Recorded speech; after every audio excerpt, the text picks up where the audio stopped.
सभी को नमस्कार। मेरा नाम दीपाली है और दीपाली जी कहिन मेरी मन कही इस चैनल में आपका हार्दिक स्वागत है। आज मैं आपके सामने लेकर प्रस्तुत हूँ एनसीईआरटी की पुस्तक वसंत भाग 3 की कविता भगवान के डाकिये। यह कविता राष्ट्रवादी कवि रामधारी सिंह दिनकर जी ने लिखी है।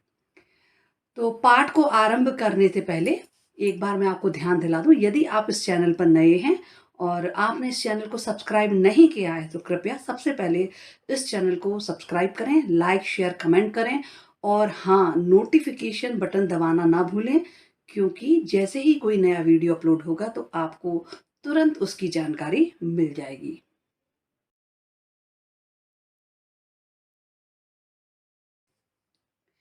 हम सभी अपने संदेश भेजने के लिए किसी न किसी माध्यम का इस्तेमाल करते हैं।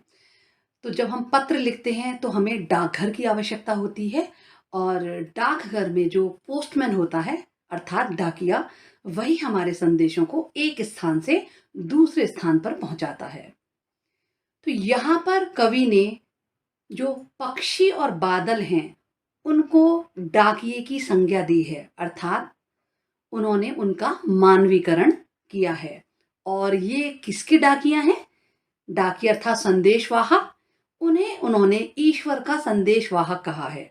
अर्थात रामधारी सिंह दिनकर कवि जो हैं उन्होंने इतनी सुंदर कल्पना की है कि प्रकृति के जो उपादान हैं, प्रकृति के जो साधन हैं, उनको उन्होंने मानवीकरण द्वारा प्रस्तुत किया है कि ईश्वर हैं, हमारे इस संसार को एक सूत्र में बांध कर रखना चाहते हैं और वो ये कहना चाहते हैं कि हम जो मनुष्य हैं, हम इन प्राकृतिक उपादानों को सिर्फ सामान्य रूप से देखते हैं, जबकि ईश्वर इन सभी के माध्यम से इस संसार को विश्व बंधुत्व का एक सूत्र में बंधने का संदेश देता है। तो हम जो मानव हैं इस संदेश को नहीं समझ पाते हैं, जबकि जो प्राकृतिक उपादान है, नदियां, पहाड़, पर्वत, ये सब ईश्वर के इस छुपे हुए संदेश को समझ लेते हैं और ये पंछी बादल जो हैं एक स्थान से दूसरे स्थान पर बिना किसी भेदभाव के, बिना किसी बंधन के जाते हैं और ईश्वर के इस संदेश को पहुंचाते हैं।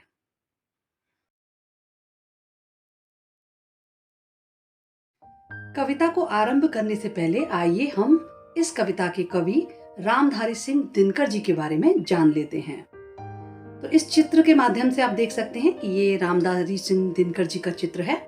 रामधारी सिंह दिनकर जी का जन्म बिहार के मुंगेर जिले में सिमरिया गांव में 30 सितंबर सन 1908 ईस्वी को हुआ था। इनके पिता का नाम रवि सिंह और माता का नाम मनरूप देवी था। अनेक वर्षों तक ये राज्यसभा के मनोनीत सदस्य भी रहे हैं और 24 अप्रैल सन 1974 को इनका देहांत हो गया था। इन्होंने कई ऐसी रचनाएं लिखी हैं जो राष्ट्रवादी होने को प्रूफ करती हैं कि किस प्रकार से इन्होंने राष्ट्र को जगाने में अपना योगदान दिया है। यदि हम इनके व्यवसाय के बारे में बात करें तो कवि और लेखक यही इनका व्यवसाय था। आधुनिक काल के मुख्य कवियों में इनकी गिनती की जाती है और इन्होंने गद्य और पद्य में दोनों ही विधाओं में लिखा है। विषय जो इनके रहे हैं उनमें कविता, खंड काव्य, निबंध, समीक्षा आदि मुख्य रूप से शामिल हैं। साहित्यिक आंदोलन की अगर हम बात करें तो रामधारी सिंह दिनकर ने राष्ट्रवाद और प्रगतिवाद को मुख्यता से बढ़ावा दिया है, उसका प्रतिनिधित्व किया है। उल्लेखनीय कार्यों की यदि बात की जाए, जो उनके कृतित्व हैं, उनमें जो उल्लेखनीय कृतित्व हैं उनमें से कुरुक्षेत्र, रश्मिरथी, उर्वशी, हुंकार, संस्कृति के 4 अध्याय, परशुराम की प्रतीक्षा और हाहाकार मुख्य इनकी कृतियां हैं जो कालजयी रचनाओं में गिनी जाती हैं। सम्मान, साहित्य के क्षेत्र में उन्हें अनेक सम्मान मिले, जिनमें से 1959 को साहित्य अकादमी पुरस्कार दिया गया। 1959 में ही उन्हें पद्म भूषण जो पुरस्कार है वह भी दिया गया और साथ ही साथ 1972 में ज्ञानपीठ पुरस्कार से भी रामधारी सिंह दिनकर जी को सम्मानित किया गया।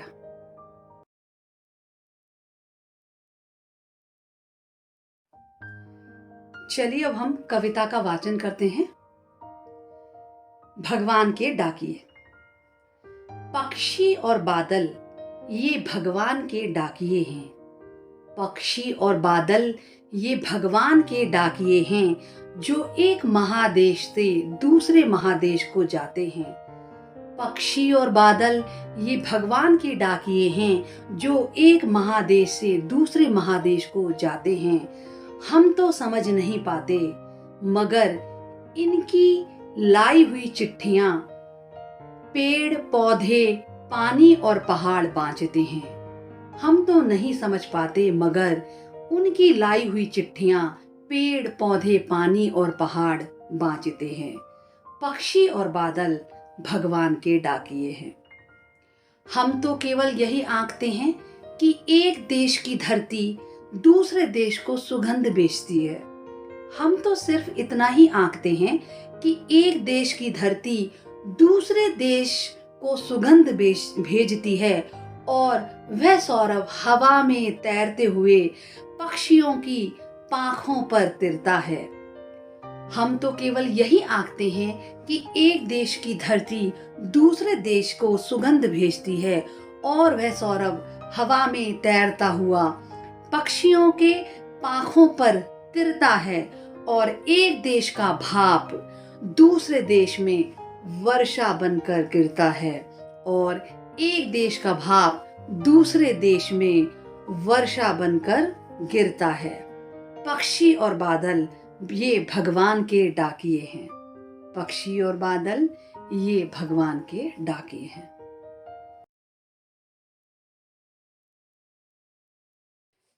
पहले पद्यांश का भावार्थ देखेंगे। पक्षी और बादल ये भगवान के डाकिए हैं जो एक महादेश से दूसरे महादेश में जाते हैं। हम तो समझ नहीं पाते मगर उनकी लाई हुई चिट्ठियां पेड़ पौधे पानी और पहाड़ बांचते हैं। अर्थात जो कवि हैं रामधारी सिंह दिनकर जी ने ये कल्पना की है कि ये जो पक्षी हैं और जो बादल हैं, तो पक्षी विचर विचर कर यानी कि एक देश से दूसरे देश तक उड़कर जाते हैं और बादल भी एक देश में उमड़ घुमड़ते हैं और दूसरी जगह तक वो पहुंच जाते हैं। तो ईश्वर का संदेश एक देश से दूसरे देश तक पहुंचाते हैं। हमें ऐसा प्रतीत होता है जैसे कि ये ईश्वर के संदेशवाहक है। तो वो ईश्वर जो हमें और इस पूरे संसार को विश्व बंधुत्व का संदेश देना चाहता है, वो इन पक्षियों और बादलों के माध्यम से अन्य प्रदेश की सारी प्राकृतिक यानी कि सरिता पहाड़ पेड़ पौधे इन तक वो संदेश पहुंचाता है। हम मनुष्य तो उस संदेश को नहीं समझ पाते हैं, लेकिन ये जो प्रकृति है पर्वत पहाड़ पौधे पानी ये सब उस ईश्वर के संदेश को समझ लेते हैं। लेकिन हम मनुष्य उस संदेश को नहीं समझ पाते कि ईश्वर हम सबको विश्व बंधुत्व का संदेश दे रहा है। इन पंक्तियों का संदर्भ इस प्रकार से लिखेंगे। प्रस्तुत पंक्तियां हमारी पाठ्य पुस्तक वसंत भाग 3 की कविता भगवान के डाकिए से ली गई हैं। इस कविता के कवि रामधारी सिंह दिनकर जी हैं। तो कवि कहते हैं कि पक्षी और बादल भगवान के डाकिए हैं। पक्षी हैं जो एक देश से उड़कर दूसरे देश में जाते हैं और ये बादल हैं वो भी उमड़ घुमड़ कर एक देश से दूसरे देश में पहुंच जाते हैं। वे प्रेम सद्भाव और एकता का संदेश पूरी प्रकृति को अर्थात पेड़ पौधे पानी पहाड़ नदी समुद्र तक पहुंचाते हैं। तो कवि ये कहना चाहते हैं या उनका ये मानना है कि उनके लाए हुए अर्थात ईश्वर के द्वारा भेजे गए इस संदेश को पक्षी और बादलों के माध्यम से जो ये प्रकृति है वो तो समझ लेती है, लेकिन हम मनुष्य इस संदेश को समझ नहीं पाते हैं। दूसरे पद्यांश में कवि कहते हैं, हम तो केवल यह आंकते हैं कि एक देश की धरती दूसरे देश को सुगंध भेजती है और वह सौरभ हवा में तैरते हुए पक्षियों की पांखों पर तिरता है और एक देश का भाप दूसरे देश में पानी बनकर गिरता है। अर्थात कवि ये कहते हैं कि हम तो केवल अर्थात ये जो हम मनुष्य हैं हम तो सिर्फ इतना ही अनुमान लगा पाते हैं। आँकना मतलब अनुमान लगाना। तो हम सिर्फ़ इतना ही अनुमान लगा लेते हैं कि जो एक देश की धरती है, उसकी जो सुगंध है वो हवा में तैरकर तथा पक्षियों के पंखों में रहकर वो खुशबू अन्य देश में पहुँच जाती है। धरती हवा के माध्यम से अपनी खुशबू दूसरे देश में भेज देती है और एक देश में जो पानी है भाप बनकर बादल बनते हैं और वो बादल अन्य देश में जाकर बरसते हैं। तो हम मनुष्य तो सिर्फ यही देख पाते हैं, इसके पीछे जो भाव निहित है वो हम नहीं समझ पाते।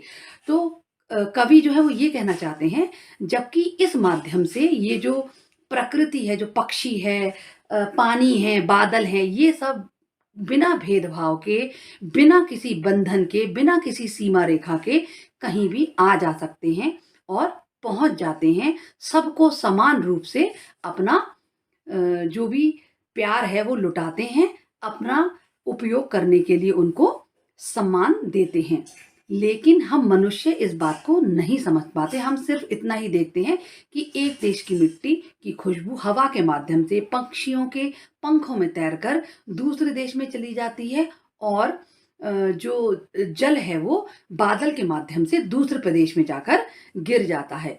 तो इस पंक्तियों के माध्यम से जो कवि हैं वो ये कहना चाहते हैं कि पूरे विश्व को एक सूत्र में बंधना चाहिए और हम मनुष्यों को भी इस प्रकृति से यह सीख लेनी चाहिए कि हम किसी के साथ भेदभाव का व्यवहार न करें और पूरे विश्व को एकता के सूत्र में बांध कर रखें।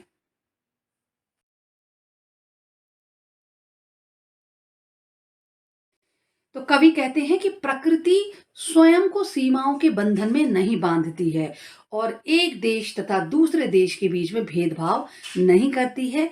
एक देश के फूलों की सुगंध हवा में तैरकर और पंछी हैं उनके पंखों के द्वारा दूसरे देश में बिना किसी बाधा के पहुंच जाती है और इधर एक देश में उठा हुआ बादल दूसरे देश में जाकर बरस जाता है। तो मनुष्य को भी चाहिए कि वो इसी राह पर चले और सारे भेदभाव मिटाकर बंधुत्व और भाईचारे का संदेश उसे पूरे विश्व को देना चाहिए और स्वयं भी उसका पालन करना चाहिए। तो कविता का सार यही है कि इस कविता में कवि दिनकर जी बताते हैं कि पक्षी और बादल भगवान के डाकिये हैं जो एक विशाल देश का संदेश लेकर दूसरे विशाल देश में पहुंच जाते हैं। उनके लाए हुए पत्र, उनका लाया हुआ संदेश हम नहीं समझ पाते, यानी कि हम मनुष्य नहीं समझ पाते, लेकिन ये जो प्रकृति है, पेड़ पौधे जल पहाड़ पढ़ लेते हैं और समझ लेते हैं। यहाँ कवि बादलों को हवा में और पक्षियों को पंखों में तैरते हुए दिखा रहे हैं। वे कहते हैं कि एक देश की सुगंधित हवा दूसरे देश के पक्षियों के पंखों के द्वारा वहां पहुंच जाती है।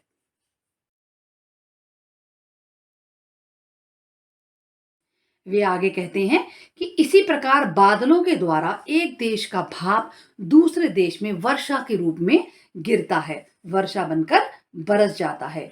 पेड़ पौधे पानी और पहाड़ पक्षी बादल की चिट्ठियों में भगवान द्वारा भेजे गए एकता और सद्भावना के संदेश को पढ़ लेते हैं या फिर समझ पाते हैं। हमें किस तरह के भेदभाव अपने दिल दिमाग में नहीं रखना चाहिए। हम लोगों को यही संदेश कवि देते हैं कि हम किसी भी प्रकार के भेदभाव को अपने मन में ना रखें और ये कविता मानवता, भाईचारे और प्रेम का संदेश देती है। इस छोटे से अभ्यास के माध्यम से हम अपनी पुनरावृत्ति करेंगे कि हमें ये कविता कितनी समझ में आई है। तो भगवान के डाकिये के रचयिता कौन है? रामदरस मिश्र, हरिशंकर परशाई जी, भगवती चरण वर्मा या फिर रामधारी सिंह दिनकर। तो इस कविता के जो कवि हैं वो हैं रामधारी सिंह दिनकर जी। भगवान के डाकिये कौन है? इस कविता में कवि ने किन्हें भगवान के डाकिये कहा है? तो मनुष्य, पक्षी और बादल, महादेश या फिर चिट्ठियां। तो पक्षी और बादलों को उन्होंने भगवान के डाकिये कहा है। पहाड़ शब्द का पर्यायवाची क्या है? पर्वत, धरा, नदी या फिर पेड़। तो इनमें से पर्वत जो है वो पहाड़ शब्द का पर्यायवाची है। एक देश का भाप दूसरे देश में क्या बनकर गिरता है? बर्फ, पानी, ओस या फिर बिजली? तो यहाँ जो इसका उत्तर है वह है पानी बनकर वो गिरता। इस कविता के माध्यम से कवि क्या संदेश देना चाहते हैं? आपसी प्रेम का, विश्व बंधुत्व का, भेदभाव न करने का, निरंतर आगे बढ़ने का। तो इसमें जो मुख्य है वो है विश्व बंधुत्व का। भगवान के डाकिए द्वारा बन लाई गई जो चिट्ठियां हैं उन्हें कौन नहीं पढ़ पाता है? इंसान, पेड़ पौधे, पहाड़ या फिर पानी? तो इसमें जो सही उत्तर है वो है इंसान। नेक्स्ट प्रश्न है, इस देश की धरती द्वारा भेजा गया सौरभ दूसरे देश की धरती पर कैसे पहुंचता है? हवा से, फूलों से, धूल से या फिर सुगंध से? तो हवा के माध्यम से। भगवान के डाकियों को कौन नहीं रोक पाता है? देश की सीमा, कवि, लोग या फिर इनमें से कोई नहीं? तो किसी भी देश की जो सीमा है वो भगवान के डाकियों को नहीं रोक पाती है।